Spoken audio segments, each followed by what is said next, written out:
बिस्बो को सब्सक्राइब करें और इस बेल आइकन को दबाएं और घिसी पिटी खबरों को देखें मजेदार कहानियों में। क्या आपको कर्मा में विश्वास है? शायद हाँ, शायद नहीं, लेकिन टाटा के लिए पूरा का पूरा एक चक्रव्यूह है। क्योंकि जो स्वस्थ एयर इंडिया बच्चे को उन्हें 1953 में मजबूरन सरकार को सौंपना पड़ा 2.8 करोड़ रुपए की उस समय की उदार राशि में, आज उन्हें वापस सरकार द्वारा बेचा गया टूटी फूटी हालत में 18,000 करोड़ रुपए में। अफसोस की बात है, क्योंकि एक समय था 1980 के दशक तक जब एयर इंडिया दुनिया की तीसरी सबसे ज्यादा फायदेमंद एयरलाइनों में से एक था। तो एक एयरलाइन जो 1991-92 में 333 करोड़ का मुनाफा कमाती थी, अचानक हर दिन करीब 20 करोड़ रुपए का घाटा कैसे करने लगी? चलिए ये जानने के लिए थोड़ा फ्लैशबैक में चलते हैं।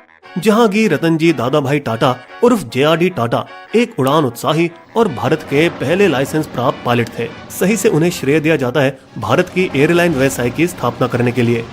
हालांकि निश्चित रूप से एक शख्स नेविल विंसेंट, प्रथम विश्व युद्ध 1914-1918 के पूर्व पायलट जो 1920 के दशक में भारत आए, जिसने JRD को प्रोत्साहित किया एक एयरलाइन सेवा शुरू करने के लिए, जो आगे जाकर एयर इंडिया बनी और जिसे JRD बड़े विनय से बुलाते हैं बेशक भारतीय एयर ट्रांसपोर्ट के संस्थापक। शुरुआत में उन दोनों की योजनाओं को ब्रिटिश अधिकारियों ने खारिज किया। एयरलाइन पर हम अपना पैसा क्यों बर्बाद करें, वैसे भी इसकी कोई जरूरत नहीं।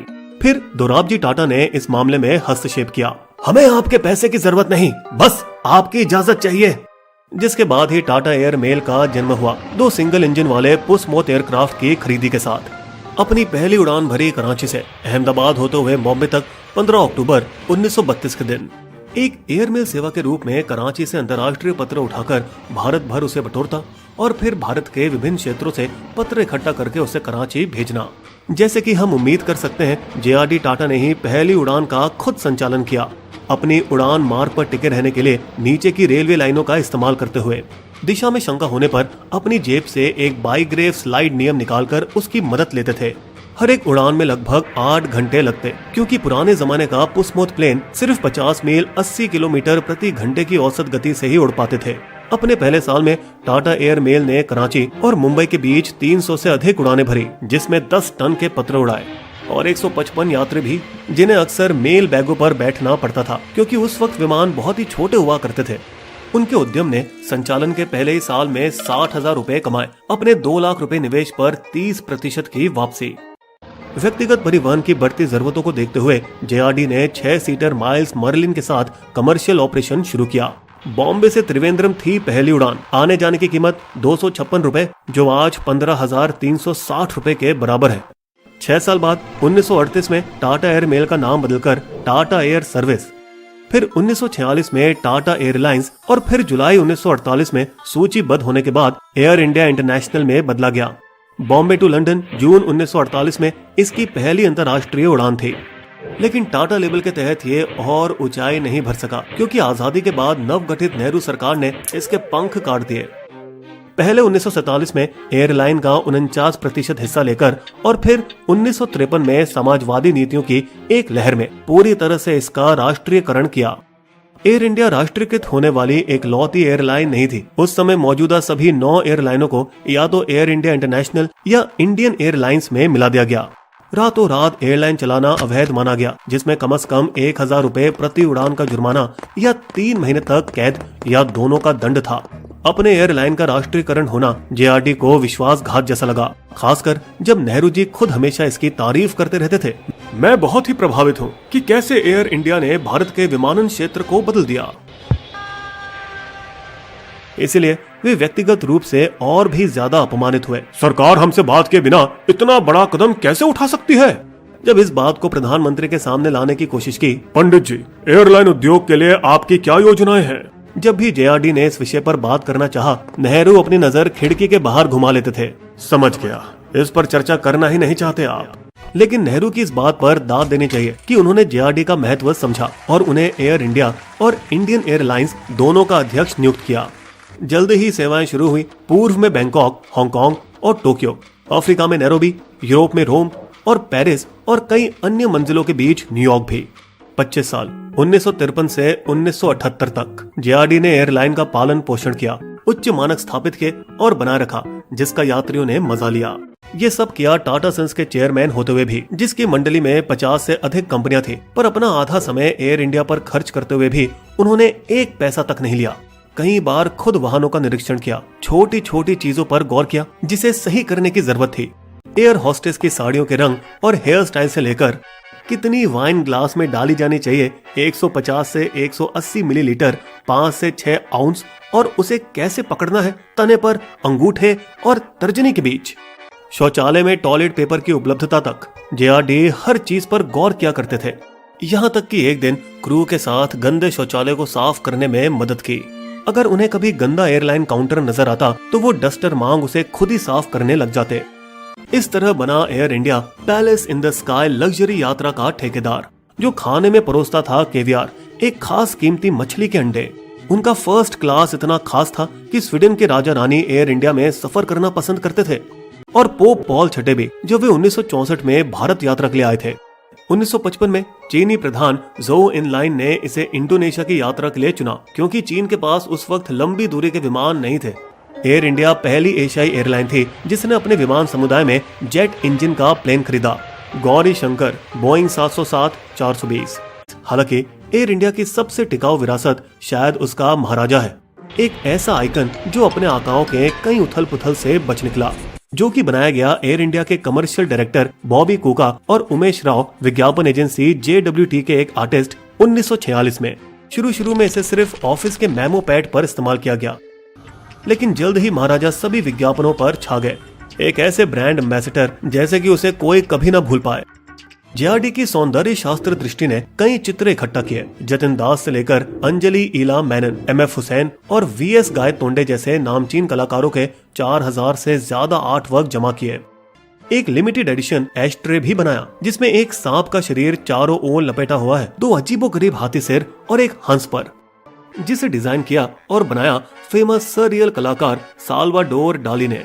उलट करो तो हंस हाथी का सिर बन जाता है और वापस पलटाओ तो हाथी हंस। इतना अजीब था ये कलाकार कि उसने पैसों के बदले हाथी का बच्चा मांगा, जो सचमुच उसे स्पेन में पहुंचाया गया। लेकिन एक हादसे ने एयर इंडिया की किस्मत बदल दी। सम्राट अशोका, एयर इंडिया का पहला बोइंग 747-200 भी, जो 6 सालों से ज्यादा समय से इस्तेमाल में था, 1978 नए साल के रोज उड़ान भरने के ठीक 101 सेकंड बाद बॉम्बे के तट पर समुद्र में दुर्घटनाग्रस्त हो गया, जिसमें सभी 213 यात्री और क्रू मारे गए। 1 महीना भी नहीं हुआ जब तत्कालीन प्रधानमंत्री मोरारजी देसाई ने बिना बताए जेआरडी को एयर इंडिया की अध्यक्षता और इंडियन एयरलाइंस के निदेशक पद से हटा दिया। जेआरडी जमशेदपुर में थे जब 2 दिन बाद उन्हें इस बात का पता चला। नमस्ते श्री टाटा जी, मैं आपको ये बात बताना जरूरी समझता हूँ कि पीएम जी ने मुझे एयर इंडिया का नया अध्यक्ष बनाया है। इस बेढंग तरीके से की गई कार्यवाही ने एयर इंडिया के कर्मचारियों के मन को हिला दिया और कैबिन क्रू और ऑफिसर एसोसिएशन दोनों ने इसका विरोध किया। जेआरडी का मानना था कि सरकार कुशलता से एयरलाइन नहीं चला पाएगी, एक तरह की भविष्यवाणी निकली। सिविल एविएशन के अधिकारी और IAS बाबू, जिसे विमान चलाने का कोई तजुर्बा नहीं था, उन्होंने रोजाना का ऑपरेशन संभालना शुरू किया। केरल से सऊदी और दुबई के यात्रियों को मुंबई से गुजरना पड़ता था, और ऐसा नहीं कि को कनेक्टिंग फ्लाइट के बीच अंतर कम रखा गया, अक्सर 8 से 16 घंटे का गैप था। महत्वपूर्ण पद जैसे मार्केटिंग और कमर्शियल ऑपरेशन इंडस्ट्री के बाहर के लोगों को सौंपा गया। इंदिरा गांधी, जिन्होंने एक बार इंडियन एयरलाइंस पर सफर करते वक्त जेआरडी को एक दिल छू लेने वाला खत लिखा। एयर इंडिया तुम्हारी विदाई पर उतना ही दुखी होगा जितना आप खुद हो रहे हो।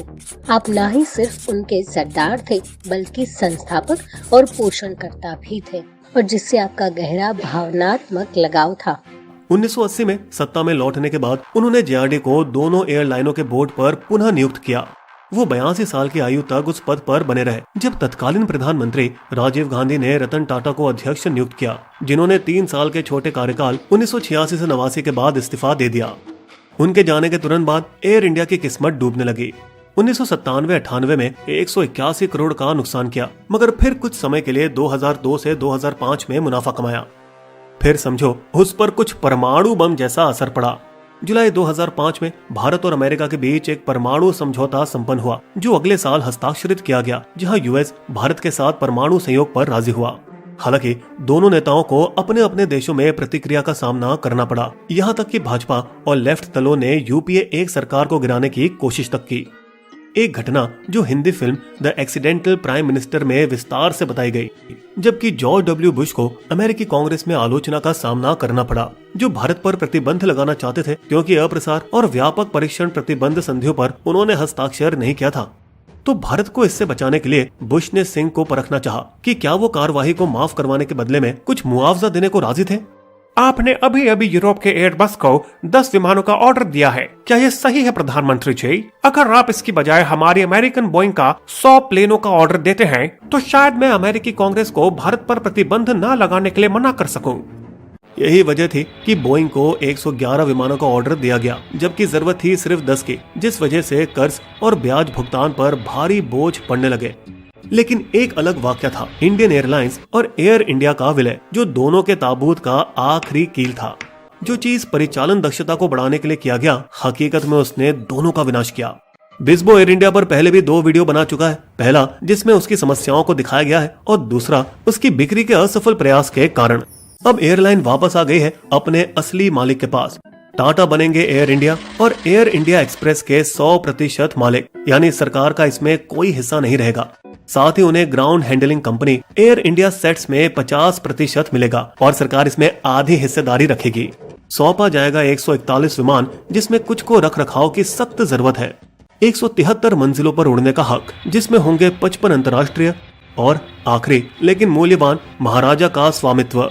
86,262 करोड़ रुपए का कर्ज सरकार खुद उठाएगी, मगर साथ है करीबन 15,000 करोड़ की संपत्ति। अगर एडजस्ट किया जाए तो सरकार का शेष उधार 29,000 करोड़ रहेगा। रतन टाटा के लिए, जो खुद अपनी विरासत बरकरार रखना चाहते हैं, ये एक महत्वपूर्ण सफलता है। वेलकम बैक एयर इंडिया, क्या अच्छे दिन फिर से आने वाले हैं?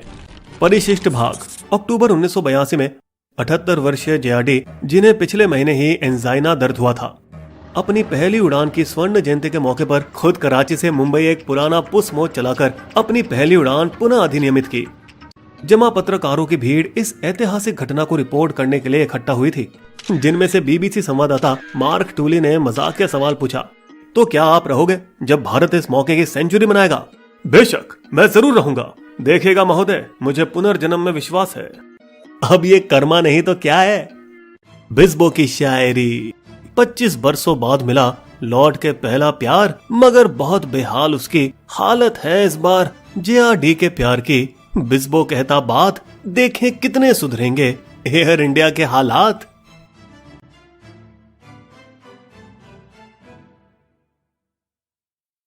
अगर आपको हमारी वीडियो पसंद आए तो सब्सक्राइब करें हमारे YouTube चैनल को और पेज पर बने बेल आइकन को क्लिक जरूर कीजिएगा, ताकि आपको हमारे लेटेस्ट वीडियो की जानकारी आसानी से मिल सके।